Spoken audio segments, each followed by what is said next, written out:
Hello guys, welcome to KNP analysis. तो जो आज हम पढ़ने वाले हैं यूनियन एंड इट्स टेरिटरीज के बारे में पढ़ने वाले हैं। चौथी क्लास है, यानी कि लेक्चर नंबर 4 है। पूरा डिटेल में डिस्कस करेंगे। तो सबसे पहले देखो, जब भी बोला जाता है कि हमारे इंडियन कॉन्स्टिट्यूशन में कितने पार्ट हैं, तो हमारे इंडियन कॉन्स्टिट्यूशन में टोटल 25 पार्ट है। हमारे इंडियन कॉन्स्टिट्यूशन में 25 पार्ट है, यानी कि 25 parts in the Indian constitution.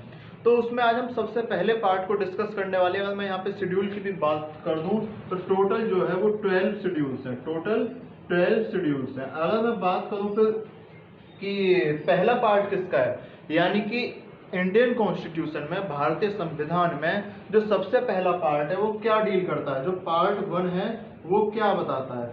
जो पार्ट 1 है वो बताता है स्टेट एंड इट्स टेरिटरीज, या यूनियन एंड इट्स टेरिटरीज, यानी कि राज्य तथा उसके क्षेत्रफल के बारे में वो डिस्कस करता है। तो जो पार्ट 1 का नाम है वो है यूनियन एंड इट्स टेरिटरीज। ये जो नाम दिया हुआ है, ये वाला नाम यूनियन एंड इट्स, तो जो पार्ट 1 का नाम है वो है यूनियन एंड इट्स टेरिटरी, यानी कि संघ एवं उसका क्षेत्र। और इसी पार्ट में, यानी कि पहले पार्ट में कुल आर्टिकल आते हैं 4। आर्टिकल नंबर 1, 2, 3 और 4, ये 4 आर्टिकल हमको पार्ट 1 में देखने को मिलते हैं। तो आज इन्हीं 4 आर्टिकल को हम डिस्कस करेंगे कि 4 आर्टिकल्स में क्या क्या दे रखा है, कैसे कैसे दे रखा है। तो डिस्कस करते हैं। सबसे पहले जो शुरुआत करते हैं वो आर्टिकल नंबर 1 से, यानी कि अनुच्छेद नंबर 1 से इसकी हम शुरुआत करने वाले हैं।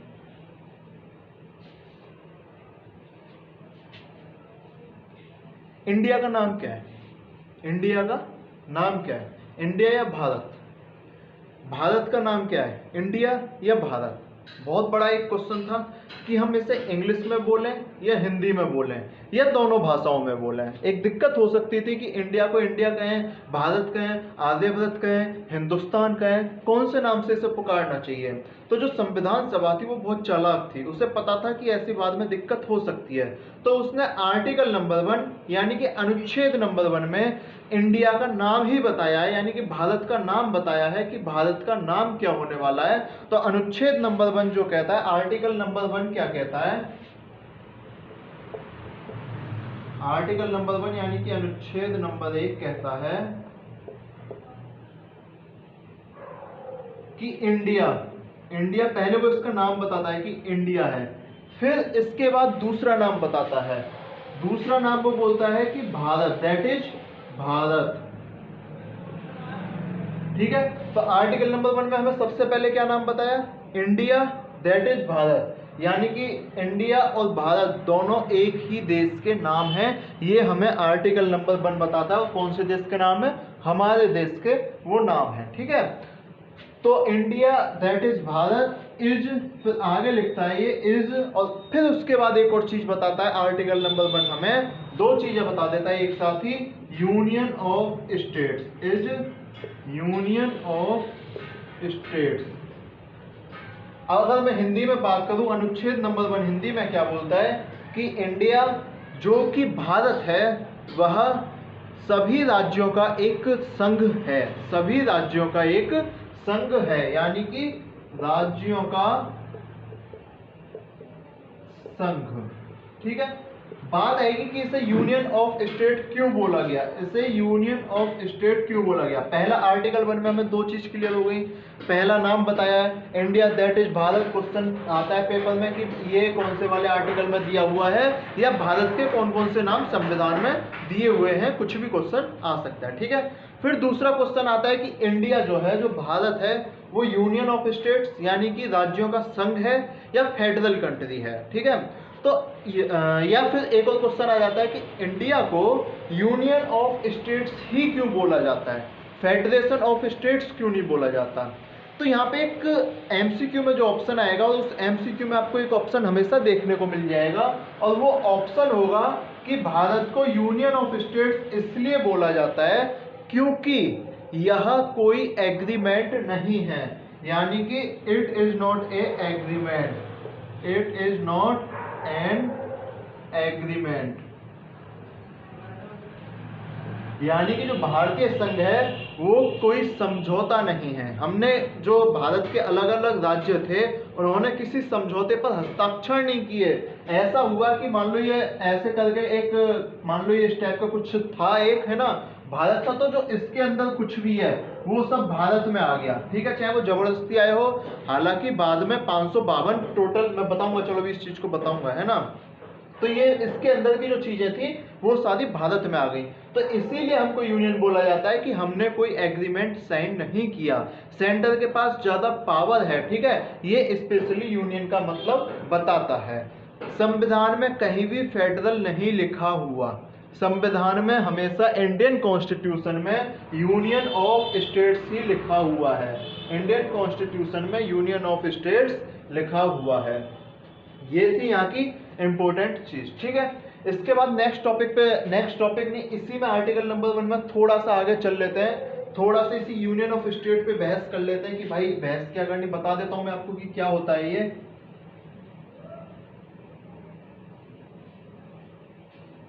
देखो अगर मान लो ये इस टाइप का आपका भारत था, ठीक है,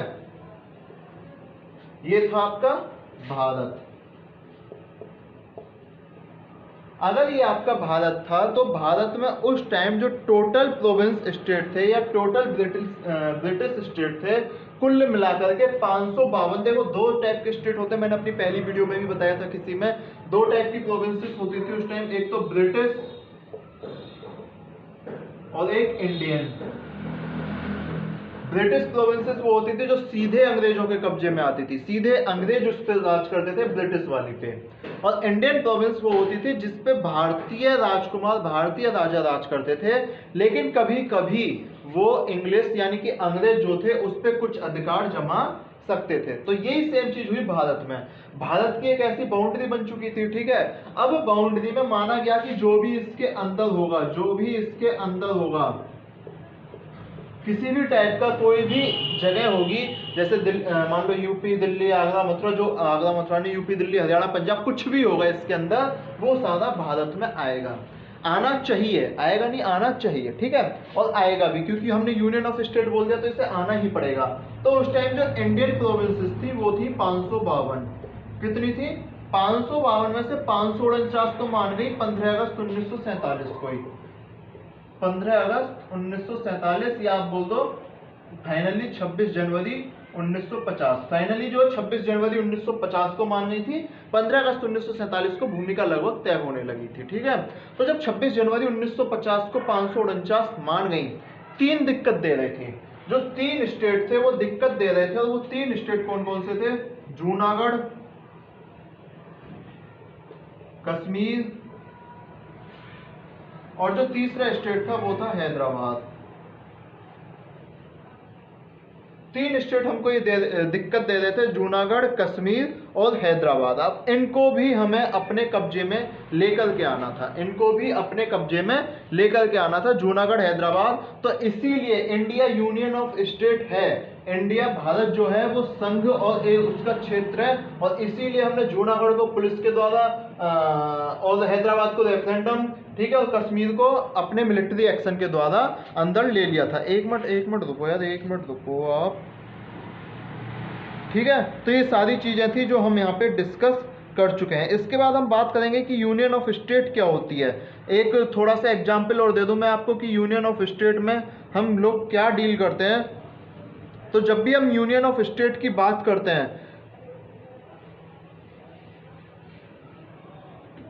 हाँ है ना, हैदराबाद पुलिस एक्शन से, जूनागढ़ रेफरेंडम से, सॉरी हैदराबाद पुलिस एक्शन से, जूनागढ़ रेफरेंडम वो थोड़ा उल्टा बोल गया था, और कश्मीर मिलिट्री एक्शन से हमने ले लिया था, ठीक है। अगर इसके बाद की हम बात कर लें, फिर आगे एक और चीज आती है इसमें, आर्टिकल नंबर 1 पे दोबारा आ जाते हैं। ये थोड़ा सा कंसेप्ट था जो समझना बहुत जरूरी था।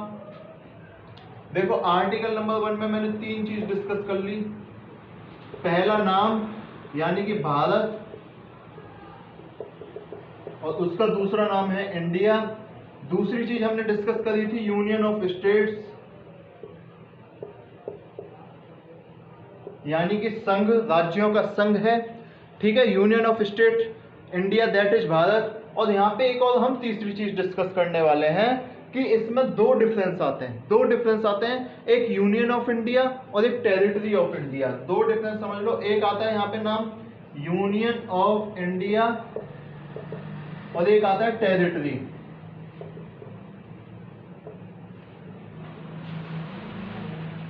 यूनियन का मतलब भारत का संघ और टेरिटरी का मतलब भारत का क्षेत्र। कौन सा वाला बड़ा है? तो इसमें जो टेरिटरी होती है वो बड़ी होती है, ठीक है। टेरिटरी में आप यूनियन टेरिटरीज को भी इंक्लूड करोगे, यूनियन टेरिटरीज जो केंद्र शासित प्रदेश होते हैं, स्टेट को भी इंक्लूड करोगे जो राज्य होते हैं। और ऐसा भविष्य में हम जो भी टेरिटरी लेने वाले हैं, कल को अगर मान लो मोदी जी यहाँ पे लाहौर पहुंच जाए तो लाहौर भी ले सकते हैं। तो ऐसी टेरिटरी जो हम लेने वाले हैं भविष्य में, ठीक है, ऐसी टेरिटरी जो हम भविष्य में लेने वाले हैं वो भी टेरिटरी ऑफ इंडिया में इंक्लूड होती है। और जबकि यूनियन ऑफ इंडिया में जो प्रेजेंट में है खाली वो ही इंक्लूड होगा, और जो भारत के अंदर है, ठीक है। ये था आर्टिकल नंबर 1। आर्टिकल नंबर 1 देखो क्या कहता है, भारत दैट इज इंडिया। पहली बात भारत का नाम बताता है। दूसरी बात आर्टिकल नंबर 1 बताता है आपको यूनियन ऑफ स्टेट, यानी कि संघ है, ठीक है, फेडरेशन नहीं है, संघ है, ये आपको क्लिक करना है। तीसरी चीज बताता है कि union of India territory of India से छोटी है, union of India territory of India से छोटी है। क्वेश्चन आता है एग्जाम में, ठीक है, आ भी चुका है कई एग्जाम में। तो जो टेरिटरी ऑफ इंडिया है वो जो आपकी प्रेजेंट यूनियन टेरिटरीज है, प्रेजेंट स्टेट है, और भविष्य में जैसे कि मोदी जी पाकिस्तान चाइना जैसी कि अगर किसी भी देश को अपने कब्जे में कर लेते हैं तो वो भी सारी चीजें टेरिटरी ऑफ इंडिया में इंक्लूड होंगी, ठीक है। बाद में बेशक वो यूनियन ऑफ इंडिया में आ जाए लेकिन पहले वो टेरिटरी ऑफ इंडिया में जाएगी। ये यहाँ तक का आर्टिकल नंबर 1 था, है ना। आर्टिकल नंबर 2 डिस्कस कर लेते हैं।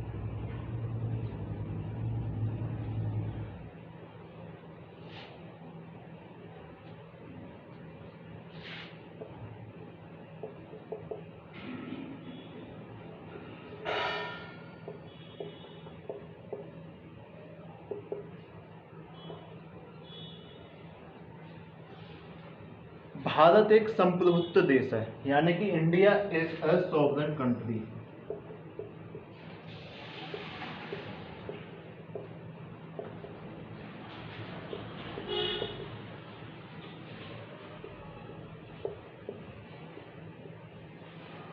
भारत एक संप्रभुत्व देश है, यानी कि India is a sovereign country, ठीक है। तो आर्टिकल नंबर 2 में हमको ये पावर मिलती है, और स्पेशली पार्लियामेंट को पावर मिलती है। हमको तो कई पावर मिलती है। आर्टिकल नंबर 2 को पार्लियामेंट आर्टिकल नंबर 2 पार्लियामेंट को पावर देता है। पार्लियामेंट में संसद, है ना। आर्टिकल नंबर 2 पार्लियामेंट को पावर देता है कि वो किसी भी नए क्षेत्र को, किसी भी नए राज्य को अपने भारत में मिला सकते हैं। शर्त क्या होनी चाहिए कि वो राज्य पहले से भारत में ना हो, ठीक है। समझ लो दोबारा से, आर्टिकल नंबर 2 बोलता है, आर्टिकल नंबर 2 पावर देता है संसद को कि संसद किसी भी नए क्षेत्र को राज्य में मिला सकती है, यानी कि भारत में मिला सकती है। शर्त क्या होनी चाहिए कि वो पहले से ही भारत में ना हो। एग्जाम्पल दे देता हूं मैं एक। सपोज करो ये इंडिया है, ठीक है, और ये लाहौर है ना, ये लाहौर है, ठीक है। अब ये लाहौर मान लो हमने कब्जा लिया, ये लाहौर हमने यहाँ पे कब्जा लिया, तो इस लाहौर को जब पार्लियामेंट अपने क्षेत्र में इंक्लूड करेगी, जब इस लाहौर को पार्लियामेंट संसद अपने क्षेत्र में इंक्लूड करेगी तो वो आर्टिकल नंबर 2 का प्रयोग करेगी, अनुच्छेद नंबर 2 का प्रयोग करेगी, ठीक है। अगर पहले से कोई अपनी टेरिटरी में नहीं है तो वो अनुच्छेद नंबर 2 का प्रयोग करके हमारी पावर मिल जाती है कि कोई हम नया स्टेट इंक्लूड कर लें, ठीक है। और दूसरा, मान लो उसने इतना सा, एक ये भारत है, ठीक है, ये भारत है और उसने एक ऐसा एरिया कब्जा लिया जो 3-4 राज्यों में मिला हुआ था, कोई पाकिस्तान का, ठीक है। तो उसको नया स्टेट का नाम भी देके, उसको नया स्टेट बना के, मान लो कुछ भी नया स्टेट बना दे, यहाँ पे दिल्ली दूसरी बना दे, ठीक है, दिल्ली 2 बना दे मान लो, तो वो नया स्टेट का नाम देके भी इसे यहाँ पे इंक्लूड कर सकती है। एक और चीज समझ लो, जो पहले से है या तो इसको इंक्लूड कर लेगी, और जो पहले से नहीं है तो उसको कुछ नया राज्य बना के अपने में इंक्लूड कर लेगी। ये पार्लियामेंट को पावर मिली होती है।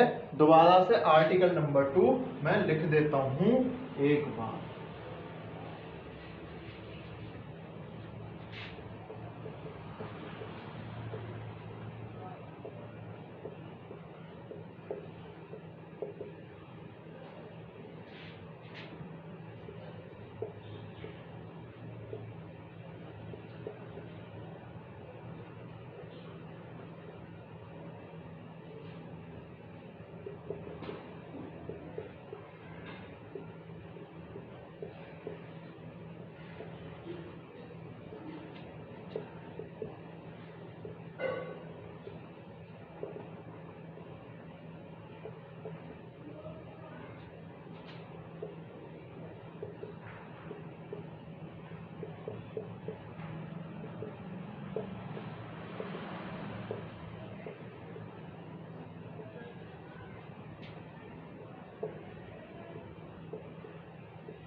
संसद को शक्ति देता है कि कोई भी, पहली बात, कोई भी नया राज्य को प्रवेश, दूसरी नए राज्य की स्थापना,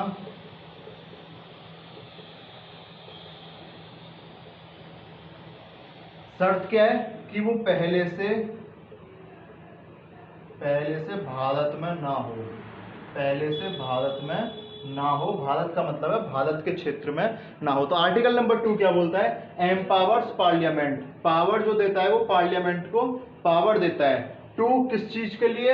एडमिट न्यू स्टेट, किसी जो भारत में नहीं है पहले से, उस स्टेट को एडमिट करने के लिए। जैसे लाहौर पे अगर कब्जा कर लें तो लाहौर को एडमिट करने के लिए, या फिर एस्टेब्लिश न्यू स्टेट, मान लो थोड़ा थोड़ा एरिया कब्जा कर लें तो उसका फिर जो बना के, ठीक है, नया स्टेट अगर कोई बनाते हैं तो वो भारत जो है, पार्लियामेंट जो है, वो नया स्टेट का नाम दे सकती है, उसे नया स्टेट मान सकती है। शर्त ये होनी चाहिए कि ये जो दोनों एरिया हैं ये part of union of India नहीं होने चाहिए पहले से, part of union of India नहीं होने चाहिए पहले से। हिंदी में बोलूं तो सेम चीज यही है कि संसद को शक्ति मिलती है कि या तो वो नए राज्य की स्थापना करे या नए राज्य को प्रवेश दे दे। शर्त ये होनी चाहिए कि वो पहले से भारतीय संघ का हिस्सा ना हो, यानी कि भारतीय क्षेत्र का हिस्सा ना हो। ठीक है, बात कर लेते हैं आर्टिकल नंबर 3 की।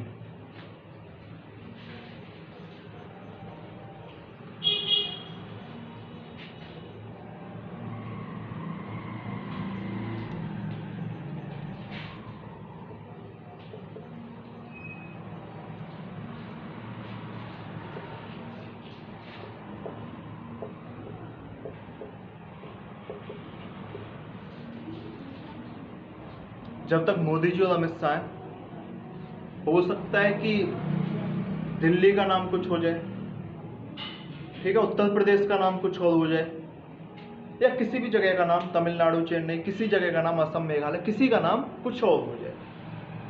अगर ऐसा कर सकता है तो कौन कर सकता है? सबसे पहली बात, कर सकता है तो कौन कर सकता है? हो सकता है आंध्र प्रदेश में से तेलंगाना अलग हो जाए, हो गया, ठीक है, ऐसा भी हुआ है। हो सकता है कि किसी का, आपको प्रदेश का नाम चेंज करना हो, या आपको प्रदेश का एक का एरिया कम करना हो, एक का ज्यादा करना हो सकता है यूपी का तो एरिया कम कर दो और उत्तराखंड का एरिया बढ़ा दो। कुत्ते भौंकते ही रहेंगे, मोदी जी ऐसा मानते ही हैं, है ना। इसके बाद कुछ भी हो सकता है, ठीक है।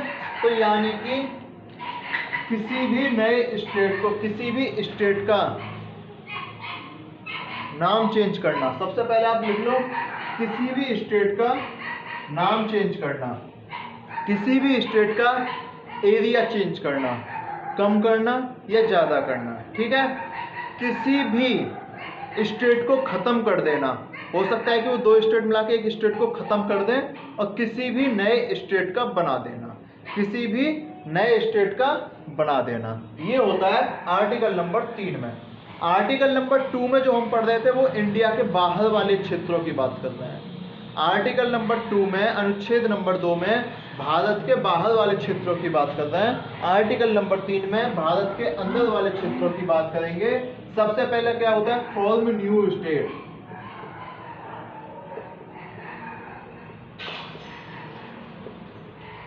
या अगर मैं बोल दूं डिमिनिश न्यू स्टेट, डिमिनिश, ये बात में लिखेंगे, ठीक है। फॉर्म न्यू स्टेट का मतलब राज्य का निर्माण, नए राज्य का निर्माण। ये आर्टिकल नंबर 3 पावर किसको देता है, पार्लियामेंट को। पावर किसको मिली हुई है, ये पार्लियामेंट, यानी कि संसद को ये पावर मिली हुई है कि जो हमारी पार्लियामेंट है वो किसी भी नए स्टेट का निर्माण कर सकती है। नए स्टेट का निर्माण कैसे कैसे करेगी, मान लो कि ये आपका पहले से एक भारत का नक्शा है, ठीक है, ये कोई एक स्टेट था, तो हो सकता है वो इस एक ये स्टेट था और एक मान लो ये स्टेट था, ठीक है। हो सकता है वो इस वाले स्टेट का थोड़ा सा एरिया ले ले, इस वाले थोड़े से स्टेट का एरिया ले ले और एक ये नया स्टेट बना दे। यानी कि अब जो एक नई यूनियन टेरिटरी है वो इस टाइप से बन सकती है। दो थे पहले, ये 1 और 2 थे, अब ये 3 हो गए, ठीक है। नया स्टेट बन गया कि नहीं बन गया, इस टाइप से कुछ भी हो सकता है, ठीक है। यानी कि किसी का एरिया कम करके किसी का एरिया ज्यादा करके एक नए स्टेट का निर्माण कर देना, ये एक भारत कर सकता है। ऐसे भी कर सकता है, मान लो ये 2 थे पहले, ये था और ये था, और इन दोनों को मिला के अब क्या कर दिया इसने, 1 कर दिया। क्या कर दिया, 1। पहले 2 थे और अब क्या हो गया, 1 हो गया, ठीक है। ये होता है आर्टिकल नंबर 3 का पहला पार्ट, है ना। दूसरा पार्ट डिस्कस कर लेते हैं कि दूसरा पार्ट क्या आता है। तो दूसरा पार्ट बोलता है कि भाई किसी भी राज्य का एरिया इंक्रीज कर सकते हो, ठीक है।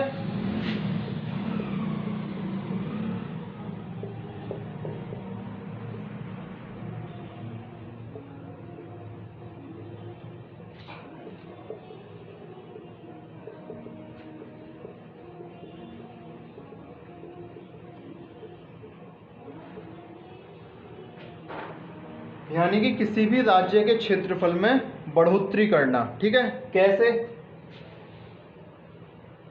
दोबारा से वही, मान लो ये एक पहले राज्य था और एक ये राज्य था, ठीक है। और अब इस वाले राज्य को यहाँ से हटा के इस वाले राज्य को यहाँ पे लिया है, तो पहला ये हो गया, दूसरा ये हो गया। बल्कि ये पहले ऐसे था, अब इसका एरिया जो है वो बढ़ गया, इस टाइप से बढ़ गया, ठीक है। किसी भी राज्य का आप एरिया इंक्रीज कर सकते हो, दूसरे पार्ट में ये बोला गया, ठीक है। तीसरे में भी समझ लो, तीसरे में है diminish the area of state, यानी कि राज्य का क्षेत्रफल जो है वो घटाना। क्षेत्रफल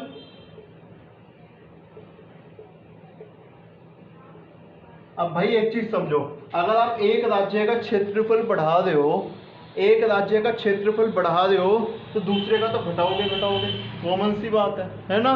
तो यानी कि अगर आपको बढ़ाने की पावर है तो घटाने की भी तो पावर होनी चाहिए। अब आप कहीं से नई जमीन तो लाने हो नहीं। जब मैं अंदर के अंदर बात कर रहा हूँ, आपके पास जमीन तो कांस्टेंट है ना, जमीन तो उतनी है, उसी जमीन में आपको कुछ करना है। तो अगर आप किसी एक राज्य का एरिया बढ़ाओगे तो किसी दूसरे राज्य का एरिया घटाओगे, सेम वही चीज बोली है। पहले इंक्रीज करने वाली बात बोल दी, फिर डिक्रीज करने वाली बात बोल दी, और एक और चीज बोली इसमें, अगर आप मान लो नया स्टेट बना दे हो या आपकी आइडियोलॉजी अलग है तो आप किसी भी राज्य का नाम चेंज कर सकते हो।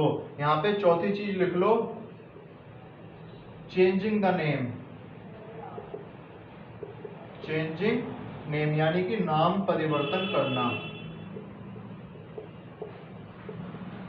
एक चीज समझ लेना, अगर जिला है, अगर जिला है तो उसका नाम परिवर्तित करेगी विधानसभा, यानी कि आपकी जो स्टेट लेजिस्लेटिव असेंबली है वो।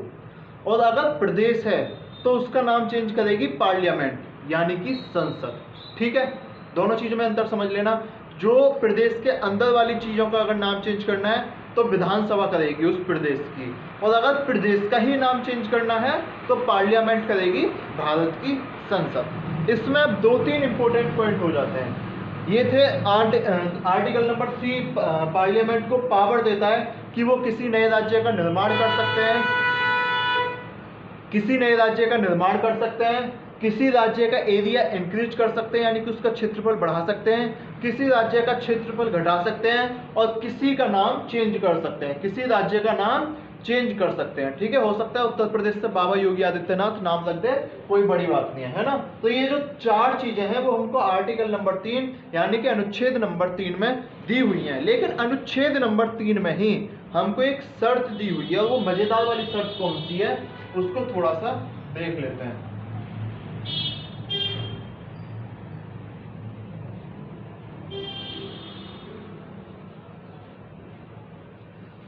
और वो ये शर्त है अनुच्छेद नंबर 3 की कि जब भी आप ऐसा बिल लेके आओगे, किसी का नाम चेंज करना है, किसी का एरिया कम करना है, किसी का एरिया ज्यादा करना है, जब भी आप संसद में कोई ऐसा बिल लेकर के आओगे तो आपको पहले राष्ट्रपति की परमिशन चाहिए। ठीक है, यानी कि approval of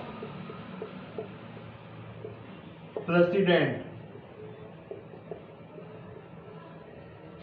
for bill, for presenting the bill.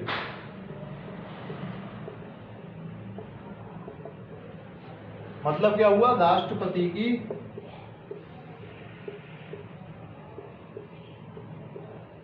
पूर्व परमिशन, ठीक है, जो भी बोलते हैं परमिशन को, है ना,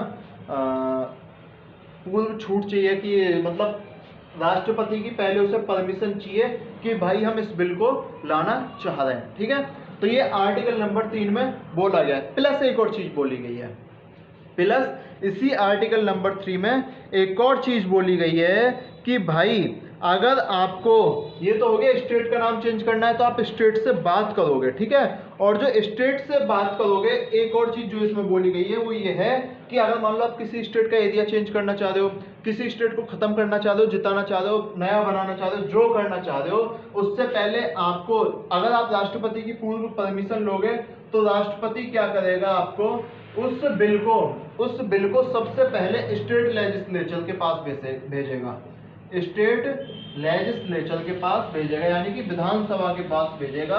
कौन सी विधानसभा के पास भेजेगा, राष्ट्रपति जब परमिशन देगा तो उससे पहले उस बिल को विधानसभा के पास भेजेगा, जिस स्टेट की विधानसभा के मामला है ये। ठीक है, मान लो 2 है तो 2 की, 3 है तो 3 की विधानसभा के पास, जितनी की हैं, ठीक है, उन विधानसभाओं के पास भेजेगा और विधानसभाओं से बोलेगा, एक उनको टाइम लिमिट दे देगा, प्रेसिडेंट जो है एक उनको टाइम लिमिट दे देंगे, प्रेसिडेंट उनको एक समय सीमा दे देंगे कि भाई आपको इस समय में अपनी इच्छा बतानी है कि तुम्हारी इच्छा क्या है। अब वो अपनी इच्छा बताएंगे। ठीक है, स्टेट बोलेगा कि नहीं नहीं, हाँ ये नया राज्य मत बनाओ, हमारा कम ले लो, इसका ज्यादा ले लो, ऐसा कुछ वो बोलेंगे, विधानसभाएं बोलेंगी। तो शर्त यह है यहाँ पर, अगर मान लो उन्होंने उस समय सीमा में भी अपनी इच्छा बता दी और वापस राष्ट्रपति को भेज दी कि हम ऐसा ऐसा चाहते हैं, तो संसद और राष्ट्रपति के पास ये शक्ति है कि वो उस इच्छा को ना माने, उसकी मर्जी, वो माने या ना माने। ठीक है, संसद अगर चाहे तो सभी इच्छाओं को, उनकी को जो सभी उनके अप्रूवल्स हैं उनको रिजेक्ट कर दे, जो उनके रिकमेंडेशंस आई हैं उनको रिजेक्ट कर दे, या कुछ मान ले, कुछ रिजेक्ट कर दे, या सभी को मान ले। ठीक है, वो सारी कंडीशन पार्लियामेंट के पास होती है, यानी कि संसद जो है, संसद क्या कर सकती है, उनको सबसे पहले तो निरस्त कर सकती है, सारी रिकमेंडेशन जो निरस्त कर सकती है। दूसरे नंबर पे आधी मान सकती है, और आधी बोल तो निरस्त कर सकती है, और तीसरे नंबर पे सभी को मान सकती है, तीसरे नंबर पर सभी को मान सकती है। संसद के पास, पार्लियामेंट के पास ये 3 स्पेशल पावर्स है आर्टिकल नंबर 3 में। ठीक है, और हाँ, अगर वो यूनियन टेरिटरी के मामले में कोई मामला है तो उसकी स्टेट लेजिस्लेचर से भी कोई परमिशन नहीं लेनी पड़ेगी, क्योंकि यूनियन टेरिटरी सीधे सीधे राष्ट्रपति के कंट्रोल में आती है। ये था आर्टिकल नंबर 3, ये था आर्टिकल नंबर 3, है ना। आर्टिकल नंबर 4 डिस्कस करेंगे इसके बाद। सबसे इंपॉर्टेंट आर्टिकल, आर्टिकल नंबर 4 यानी कि अनुच्छेद नंबर 4। और अभी तक आपने वीडियो को लाइक और शेयर नहीं किया तो करते रहो, चैनल को सब्सक्राइब नहीं किया तो करते रहो, और देखो इस वीडियो को आप लास्ट तक जरूर देखना, हो सकता है आपको बहुत ज़्यादा फायदा मिले, और इस सीरीज को भी लास्ट तक देखो, ठीक है। सारी पॉलिटी कवर कर लेंगे और लक्ष्मीकांत से, डी वासु से, इन सब से पॉलिटी कवर करने वाले हैं। तो आप ये मत सोचना बीच में कुछ हो जाए, सारी पॉलिटी कवर करेंगे। तो बात कर लेते हैं फिर आर्टिकल नंबर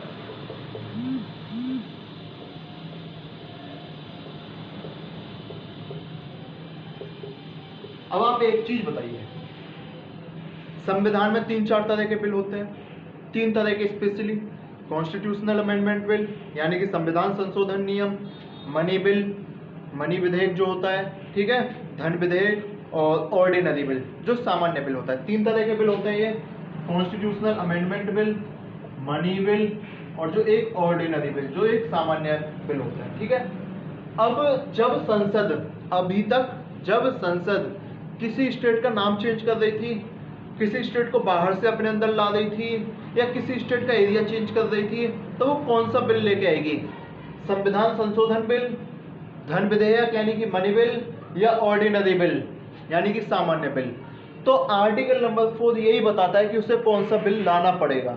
तो आर्टिकल नंबर 4 बोलता है कि जब भी संसद, जब भी पार्लियामेंट आर्टिकल नंबर 2 और आर्टिकल नंबर 3 से डील करेगी, जब भी पार्लियामेंट आर्टिकल नंबर 2 में कुछ चेंज करेगी, आर्टिकल 2 का मतलब है आर्टिकल 2 के माध्यम से किसी नए स्टेट को अपने अंदर लाएगी या किसी नए स्टेट की स्थापना करेगी जो पहले से, आर्टिकल नंबर 2 क्या बोलता है कि किसी नए स्टेट की स्थापना या किसी नए स्टेट को अपने एरिया में शामिल करना जो पहले से यूनियन ऑफ इंडिया में शामिल नहीं है। और आर्टिकल नंबर 3 क्या बोलता है कि किसी भी नए स्टेट की स्थापना किसी 2 स्टेट को मिला के, 2 स्टेट को एरिया घटा बढ़ा के इस टाइप का कुछ करके, ठीक है, जो कि पहले से भारत में है, किसी स्टेट का एरिया इंक्रीज कर देना यानी कि किसी भी राज्य का एरिया बढ़ा देना, किसी भी राज्य का एरिया घटा देना, और किसी भी राज्य का नाम चेंज कर देना, ये आर्टिकल नंबर 3 में बोलता है, ठीक है। तो इन दोनों में, और अब जो इन दोनों के लिए बिल लाएगी संसद वो होगा ऑर्डिनरी बिल। वो कौन सा बिल होगा? Ordinary bill. ये इंपॉर्टेंट चीज है, सामान्य बिल होगा। शर्त वही है कि आर्टिकल नंबर 3 के अंतर्गत अगर कोई चीज हो रही है, कोई बिल आ रहा है, तो उसे पहले से प्रेसिडेंट की परमिशन लेनी ही पड़ेगी। आर्टिकल नंबर 3 एक्सेप्शन यानी कि अपवाद है इस क्षेत्र में, वरना आर्टिकल नंबर 2 के लिए आपको राष्ट्रपति की परमिशन नहीं लेनी। समझ लो आर्टिकल नंबर 2 में तो हम बाहर से और ले रहे हैं, ठीक है, जब भी राष्ट्रपति की परमिशन नहीं लेनी, लेकिन आर्टिकल 3 में हम अपना अपना चेंज कर रहे हैं जब भी हमको राष्ट्रपति की परमिशन लेनी है ना। तो ये चीज है, थोड़ा सा कंफ्यूजन हो जाता है, कभी आपको लगेगा कि भाई आर्टिकल 2 में भी हो सकता है लेनी हो प्रेसिडेंट की परमिशन, तो आर्टिकल 2 में हमें प्रेसिडेंट की परमिशन नहीं लेनी पड़ती, आर्टिकल 3 में प्रेसिडेंट की परमिशन लेनी पड़ती है, ठीक है। हाँ, तो आर्टिकल नंबर 4 बोलता है कि जब भी आप आर्टिकल 2 और आर्टिकल 3 का कोई बिल लेके आओगे तो आपको ऑर्डिनरी बिल लेके आना है, सामान्य बिल लेके आना है, और आर्टिकल 3 में ला रहे हो तो आपको प्रेसिडेंट की परमिशन चाहिए। अब इसका मतलब क्या है, सामान्य बिल लेके आने का मतलब क्या है? तो इसका मतलब ये है कि ये आर्टिकल नंबर 368 के अंतर्गत कॉन्स्टिट्यूशनल अमेंडमेंट बिल यानी कि संविधान संशोधन अधिनियम नहीं माना जाएगा।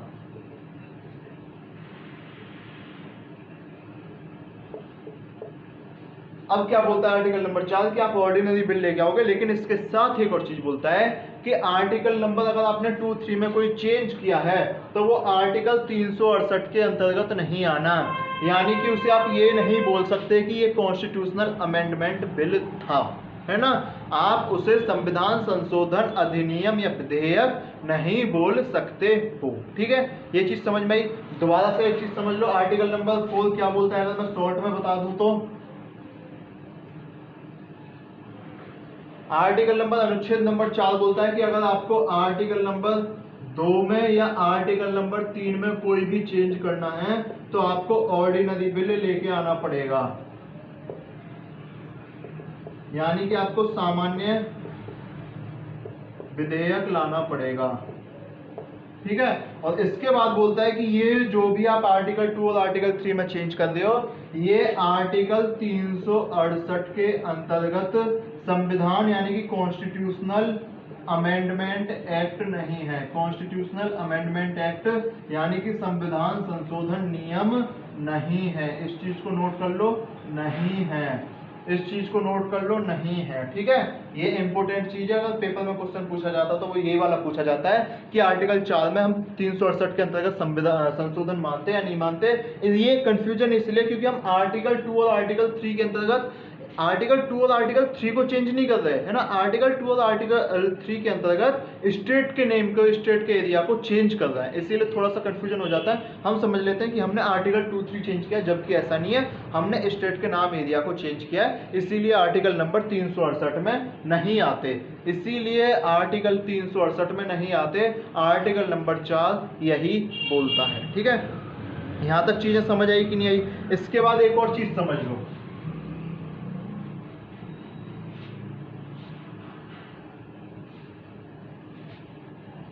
थोड़ा सा एक क्वेश्चन आ जाता है बार बार। मान लो ये भारत है,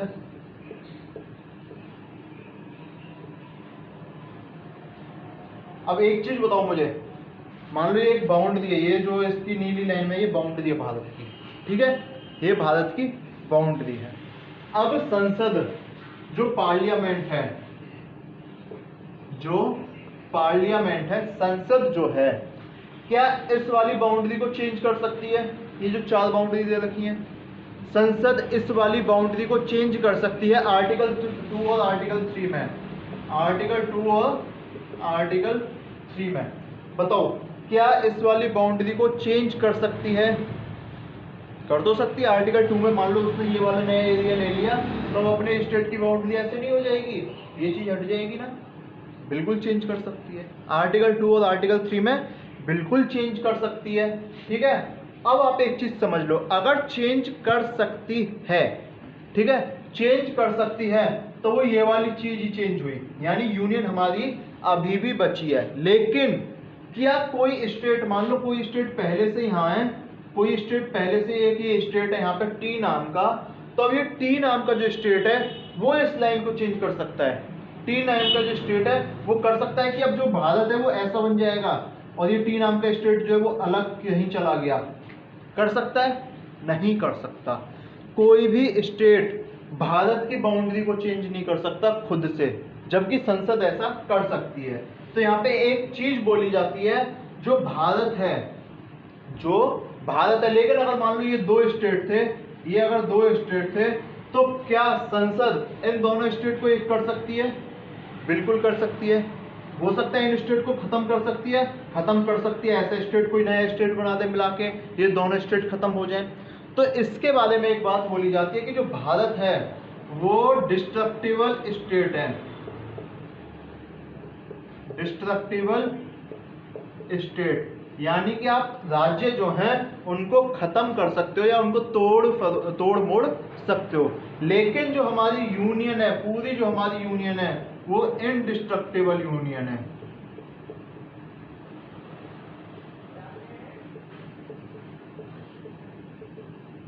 यानी कि कोई भी राज्य हमारे संघ को तोड़ नहीं सकता। ठीक है, समझ लो जो भारत है वो destructible state with indestructible union, यानी कि हम स्टेट को तो तोड़ फोड़ सकते हैं लेकिन भारत के संघ को तोड़ नहीं सकते। सेम चीज अमेरिका के साथ ले लो। अब मान लो ये अमेरिका है, ठीक है, अब अमेरिका में क्या है, अगर मान लो ये 50 स्टेट है, पहले से 100 स्टेट, 50 स्टेट है ये, ठीक है, तो ना तो आप इनके स्टेट को तोड़ सकते हो और ना आप इसकी यूनियन को तोड़ सकते हो। तो इसीलिए अमेरिका को बोला जाता है इनडिस्ट्रक्टिबल यूनियन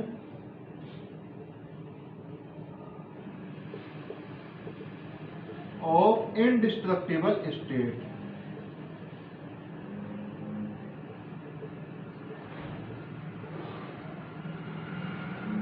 यानी कि ना तो आप इसकी यूनियन को तोड़ सकते, ना आप इसके स्टेट को तोड़ सकते, इसीलिए ये चीज बोली जाती है। ठीक है, 5-7 मिनट में खत्म कर देंगे, है ना, 39 मिनट हो चुके हैं। तो ये सारी चीजें इसीलिए बोली जाती है कि पार्लियामेंट, ये था आर्टिकल नंबर 4 का एक थोड़ा सा और डीप में। ठीक है, तो ये चीज हमारी समझ में आ गई। इसके बाद यहाँ पे हम एक केस और डिस्कस कर लेते हैं, जो बहुत इंपॉर्टेंट केस आता है।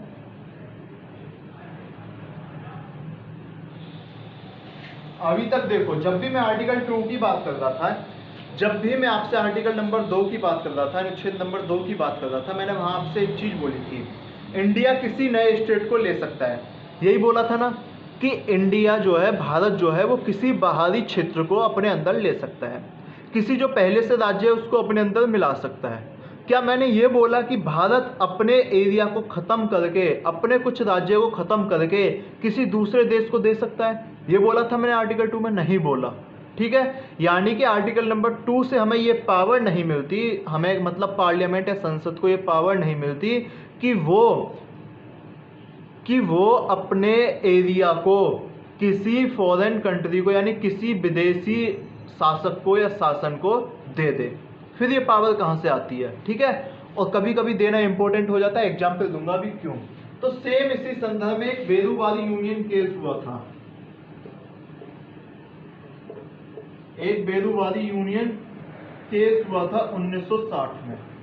इसी संदर्भ में एक केस हुआ था, बेरूवादी यूनियन केस। किस किस से संबंधित था उस टाइम पे? इंडिया और ईस्ट पाकिस्तान, जो अब क्या है, जो अब इस टाइम पे है बांग्लादेश। इस टाइम पे क्या है वो? इंडिया ईस्ट पाकिस्तान, जो इस टाइम पे है बांग्लादेश। ठीक है, उस टाइम ये बात हुई थी, देखो इंडिया और ईस्ट पाकिस्तान की जो बाउंड्री है वो रेड क्लिफ अवार्ड से डिसाइड हुई थी। रेड क्लिफ ने एक बाउंड्री बना दी थी कि भाई इंडिया की ये वाली बाउंड्री रहने वाली, ईस्ट पाकिस्तान की है। लेकिन थोड़े से डिस्प्यूट हो गए बाद में, थोड़े से विरोधाभास हो गए कि नहीं हमारी ऐसी है, तुम्हारी ऐसी है।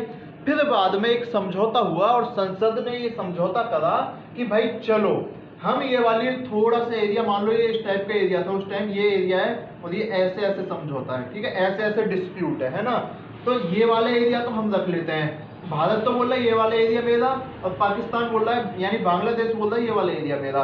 तो भारत ने बोला एक काम करो, इस वाले एरिया को तो तुम रखो और इस वाले एरिया को मैं रख लेता हूँ, इस वाले को मैं रख लेता हूँ और इन दोनों को तुम रख लो।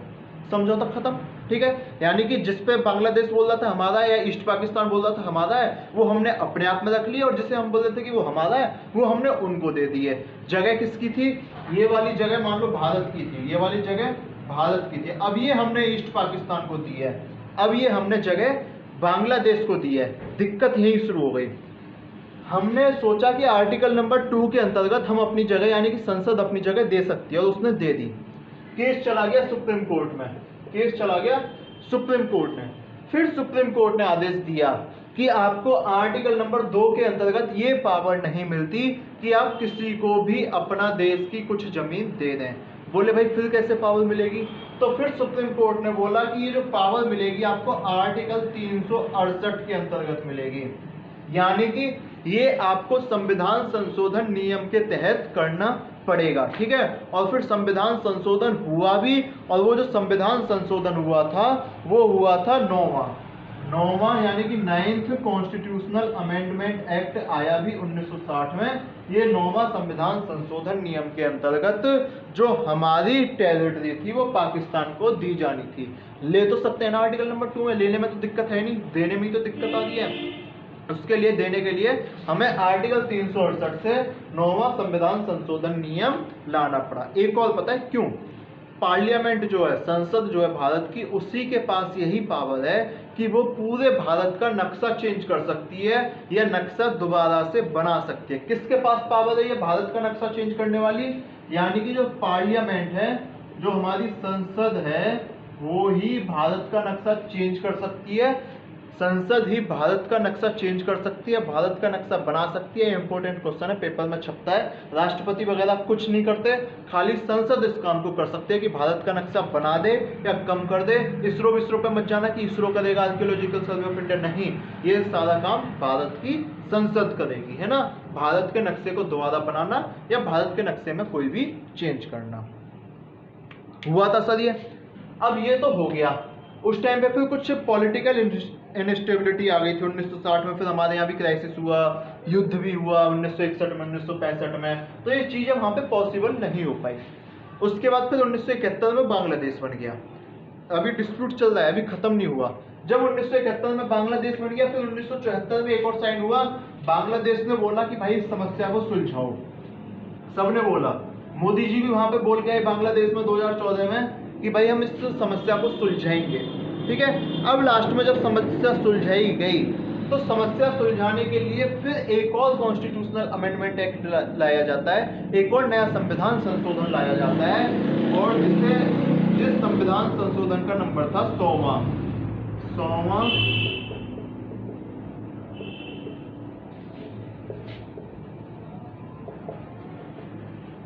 इसका जो दूसरा नाम है वो बोला जाता है 3 मील एग्रीमेंट। 3 मील यानी कि 3 मील समझौता। क्या हुआ था इस 100वें संविधान संशोधन नियम के तहत, 100वें कॉन्स्टिट्यूशनल अमेंडमेंट एक्ट के तहत क्या हुआ कि हमने अपनी 111 जो चौकी या स्टेट की 111 जगह थी, ठीक है, 111 जो जगह थी, और जिसे इंग्लिश में बोलते हैं एनक्लेव, हमने अपनी 111 एनक्लेव तो दे दी बांग्लादेश को। किसको दे दी 111 एनक्लेव? बांग्लादेश को। वापस कितनी ले ली हमने? 51। वापस कितनी ली हमने? यानी कि 51 एनक्लेव हमने वापस ले ली। 51 एनक्लेव या चौकी जो है वो हमने इंडिया को मिल गई, वो वापस ले लें। ये तो हम ले सकते थे बड़ी आराम से, आर्टिकल 2 में लेना तो हमारा काम है, ठीक है, देने में दिक्कत आई तो जो हमने दी वो 100वें संविधान संशोधन नियम के तहत दी थी बांग्लादेश को। ठीक है, लगभग इसका एरिया जो था वो 3 मील एरिया इसका रहा था, लगभग यानी कि 6 किलोमीटर का, लगभग 6.04 किलोमीटर के आसपास का ये एरिया था। तो ये हुआ था 100वां संविधान संशोधन अधिनियम। इसके बाद एक और बात कर लेते हैं फिर लास्ट में, कि जो हम बात कर रहे थे अपना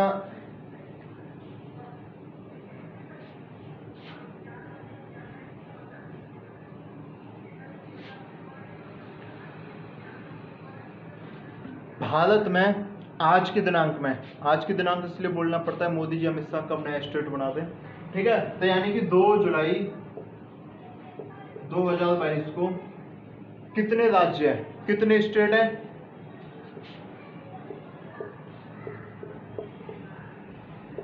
और कितनी यूनियन टेरिटरीज यानी कि कितने केंद्र शासित प्रदेश हैं? तो 28 राज्य, 8 केंद्र शासित प्रदेश। ठीक है, अब जब 1950 में ये चीज हुई थी तो ये हमने 4 हिस्सों में बांट दिए थे कि भाई ऐसे ऐसे रहने हैं, है ना, टोटल 10 और 9 19 और 9 28 और 29 उस टाइम पे हमने बांटे हुए थे। लेकिन मैं आपको जो चीज बताना चाहता हूँ वो समझो। अब दिक्कत ये आई कि फिर जब हमारा संविधान बन गया तो कुछ लोग भाषा के आधार पर अपने नए राज्य की मांग करने लगे। कुछ लोग जो है भाषा के आधार पर नए राज्य की मांग,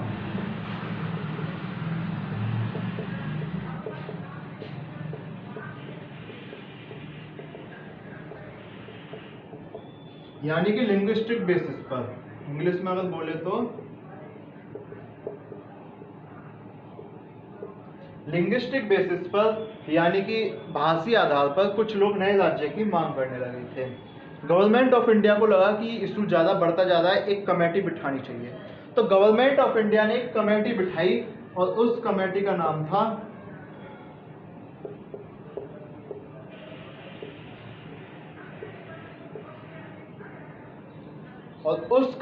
नाम था एस.के. धर कमेटी।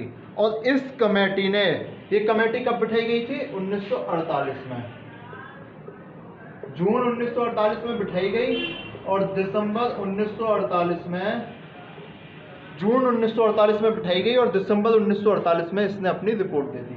कमेटी से पूछा क्या गया, एस.के. धर इसके चेयरमैन थे निश्चित रूप से। कमेटी से पूछा गया क्या भाषा के आधार पर राज्यों का विभाजन होना चाहिए, नहीं होना चाहिए? कमेटी ने साफ साफ मना कर दिया, बिल्कुल नहीं होना चाहिए। कमेटी ने क्या बोल दिया? भाषीय आधार पर राज्यों का विभाजन नहीं होना चाहिए। तो इस कमेटी ने तो कर दिया मना, ठीक है, इस कमेटी ने बोल दिया कि भाई भाषीय आधार पर राज्यों का विभाजन नहीं होना चाहिए। इसके बाद फिर एक और दिक्कत आई। इसके बाद फिर 1948 में क्या होता है, एक और नई कमेटी बनती है, ठीक है, और जो उस कमेटी का नाम रखा गया वो नाम रखा गया JVP कमेटी।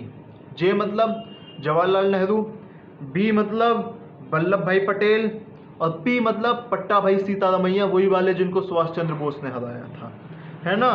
अगर ऐसी फिर तीन कमेटी बनी, एक कमेटी बनी जिसमें तीन लोग थे और उस कमेटी का नाम फेमस हुआ JVP कमेटी। और JVP कमेटी ने फिर जो दूसरी कमेटी थी वो थी JVP कमेटी। जे से मतलब जवाहरलाल नेहरू, बी से मतलब वल्लभ भाई पटेल साहब और पी से मतलब पट्टा भाई सीतारमैया। पट्टा भी वही वाले जिनको सुभाष चंद्र बोस ने अपने इलेक्शन में हराया था, ठीक है। जब JVP कमेटी बन गई, अब 1949 में इसने अपनी रिपोर्ट दी। 1949 में इसने अपनी रिपोर्ट दी। इसने क्या बोला? इसने भी बोला कि नहीं, भाषीय आधार पर राज्यों का विभाजन नहीं होना चाहिए। इसने भी क्या कर दिया? मना। इसने भी क्या कर दिया? मना कर दिया। लेकिन इसने एक नई चीज ऐड कर दी कि आप चाहो तो आप एडमिनिस्ट्रेशन के आधार पर देख सकते हो, लेकिन जो भाषा की मेन कमेटी थी ये, तो भाषीय आधार पर इसने साफ साफ मना कर दिया कि भाषीय आधार पर नए राज्यों का निर्माण नहीं होना चाहिए। JVP कमेटी के बाद कुछ लोग फिर नाराज होने लगे। उन्होंने बोला नहीं, हमें चाहिए आज़ादी, है ना। फिर आज़ादी के लिए एक और नई कमेटी, आज़ादी नहीं, नया राज्य, है ना। फिर एक और नई कमेटी बनाई गई और उस कमेटी का नाम रखा गया फैजल अली कमीशन। फैजल अली कमीशन।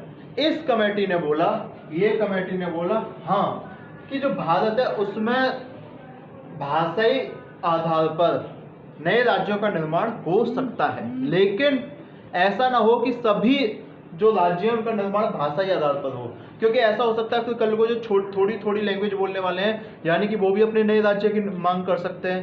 तो अगर कोई बड़ा भाषाई क्षेत्र है तो उसके लिए आप नए राज्य का निर्माण कर सकते हो। इसने एक और रिकमेंडेशन दे दी साथ साथ में, बोले कि इसके साथ साथ अच्छा होगा अगर आप एडमिनिस्ट्रेटिव आधार पर नए राज्यों का निर्माण करो, यानी कि प्रशासनिक आधार पर नए राज्यों का निर्माण करो। अब फैजल अली कमीशन की बात मान ली गई और आंध्र प्रदेश जो है पहला ऐसा स्टेट बना जो कि भाषीय आधार पर, लिंग्विस्टिक बेसिस पर अलग हुआ। यहां तक चीज समझ में आई नहीं है। इसके बाद एक चीज समझी कर लेते हैं। इसके बाद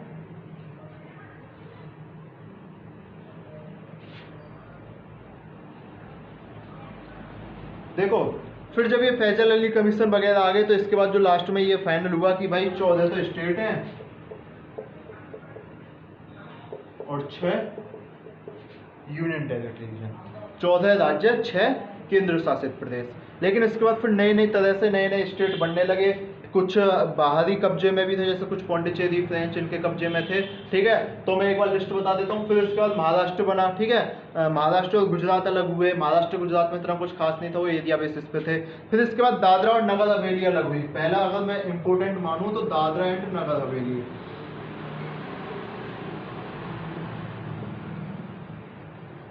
किसके कब्जे में थी? पौंडीचेरी, पुर्तगीज। किसके कब्जे में थी? पोर्तुगीज के कब्जे में थी, ठीक है।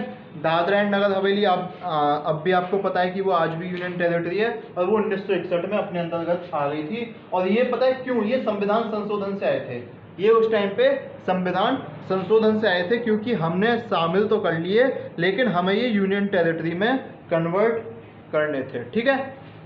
यूनियन टेरिटरी में कन्वर्ट करने थे, है ना।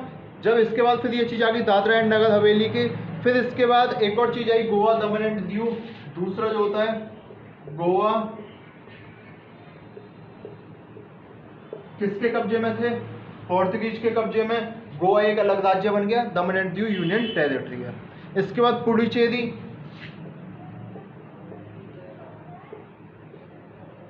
किसके कब्जे में थी? फ्रेंच जो पावर थी, फ्रेंच पावर में, ठीक है। पुडुचेरी फिर भारतीय यानी कि भारतीय में आई, 1954 में आ गई थी। और फिर इसे सबसे पहले एक्वायर्ड टेरिटरी बोला गया और 1962 में से क्या बना दिया गया? एक नई यूनियन टेरिटरी बना दिए गए, ठीक है। तीसरे के बाद फिर नागालैंड आता है, नागालैंड अलग हुआ। नागालैंड के बाद फिर मध्य प्रदेश, हरियाणा और ये छत्तीसगढ़, और हरियाणा, चंडीगढ़ और हिमाचल प्रदेश, ये चीज़ें बनती है। चंडीगढ़ यूनियन टेरिटरी आपको पता ही है, ठीक है। इसके बाद हरियाणा, चंडीगढ़ और हिमाचल प्रदेश बन गया। फिर मणिपुर, त्रिपुरा और मेघालय, ये चीज़ें अलग होती हैं। जब मणिपुर, त्रिपुरा और मेघालय अलग हो गया तो इसके बाद फिर जो नेक्स्ट नंबर पे आता है सिक्किम, बहुत इंपॉर्टेंट है। सिक्किम में एक क्वेश्चन बहुत पूछा जाएगा कि ये कौन से राजा के अंतर्गत आता है।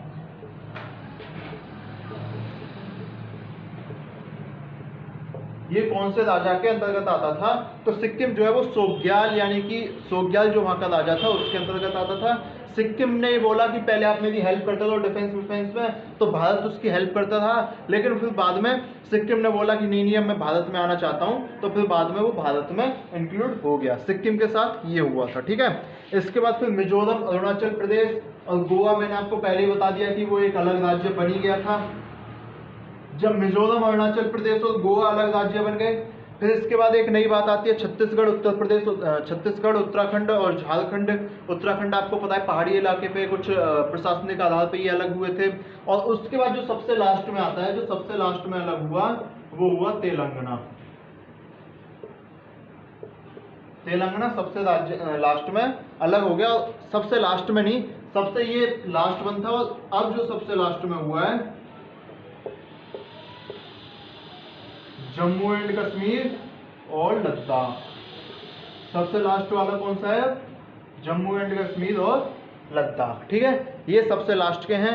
नाम संसद चेंज कर ही सकते हैं, इसमें कोई दो राय है नहीं।